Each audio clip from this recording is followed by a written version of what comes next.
Assalamualaikum warahmatullahi wabarakatuh.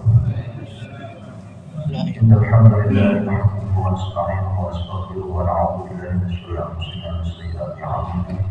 May yahdihillahu fala mudilla lahu wa may yudlil fala hadiya lahu. Bapak Ibu dengan Allah Subhanahu wa taala, kita datang kita berhari mengenai kisah-kisah para sahabat radhiyallahu anhum ajma'in, bab kesulitan dan kesederhanaan para sahabat radhiyallahu anhum.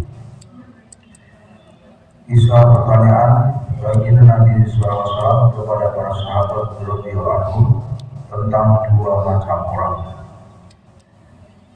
Beberapa sahabat radhiyallahu anhum sudah duduk bersama baginda Nabi SAW. Kemudian lewatlah seorang di hadapan mereka. Lalu baginda SAW bertanya kepada mereka, bagaimanakah pendapat kalian tentang orang itu? Mereka menjawab, ya Rasulullah, ia tergolong orang yang terpandang. Demi Allah, jika ia melamar seorang wanita, tentu lamarnya tidak akan ditolak. Jika ia memberikan usulan, tentu akan diterima. Baginda Nabi SAW berdiam diri setelah mendengarnya. Selepas itu seorang lainnya lewat di hadapan mereka. Baginda Nabi SAW bertanya tentang orang itu juga. Mereka menjawab, ya Rasulullah, ia seorang muslim yang miskin. Jika ia meminang seorang wanita, tentu sulit untuk diterima. Jika ia mengusulkan sesuatu, maka akan ditolak. Jika ia berbicara, tidak ada orang yang akan mendengarnya. Baginda Nabi SAW bersabda, satu orang ini lebih baik daripada orang pertama, walau sepenuh dunia. Faidah, maksudnya Allah Subhanahu wa taala tidak memandang seseorang hanya dari segi kemuliaan keduniaannya. Seorang muslim yang fakir, yang tidak dihormati di dunia, perkataannya tidak didengar di sisi Allah Subhanahu wa taala bisa lebih baik dari jutaan orang yang berpandang, yang ucapannya didengar dan setiap orang siap untuk menaatinya. Tetapi di sisi Allah Subhanahu wa taala dia tidak memiliki kedudukan apapun. Tegaknya dunia hanyalah karena keberkahan dari wali-wali Allah. Hal ini terdapat dalam sebuah hadis, ketika tidak ada lagi orang yang menyebut asma Allah di dunia ini, maka kiamat akan datang dan dunia akan berakhir.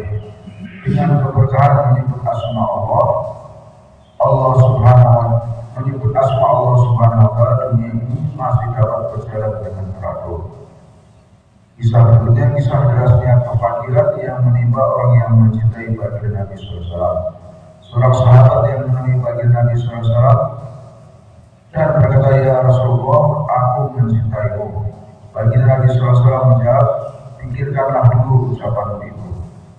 Orang itu berkata lagi, aku mencintaimu ya Rasulullah. Baginda Nabi SAW menjawab lagi, pikirkanlah dulu sebelum kamu berkata demikian.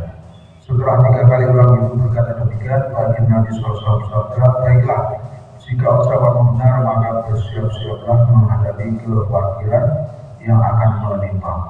Karena orang yang benar-benar mencintaiku akan cepat ditimpa kefakiran seperti derasnya air yang meluncur dari atas gunung ke bawah.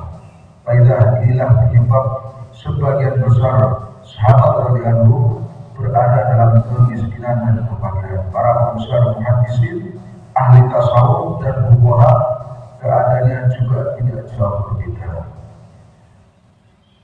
Keterangannya ini adalah kaidah umum karena ada juga para nabi alaihissalam, tokoh-tokoh para sahabat radhiyallahu, tokoh-tokoh ulama dan aulia rahmatullahi alaih yang dijadikan kaya oleh Allah Subhanahu wa taala. Allah Subhanahu wa taala, dan tidak ada keraguan dalam kecintaan mereka kepada Allah Subhanahu wa taala dan Rasulnya. Dengan Allah Subhanahu wa taala, bagaimana kisah para sahabat dengan kefakirannya, kemiskinannya, dan bagaimana belum tentu orang yang kelihatannya dipuji-puji dunianya banyak, kemudian ucapan selanjutnya orang itu lebih baik daripada seorang miskin yang ucapannya pun kadang tidak didengar oleh kebanyakan orang.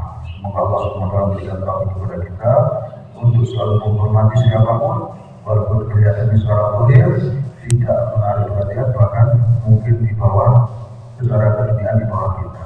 Jika Allah Subhanahu wa taala berdoa majlis, subhanallah wa bihamdihi, asyhadu an la ilaha illa anta astaghfiruka wa atubu ilaik. Assalamualaikum warahmatullahi wabarakatuh.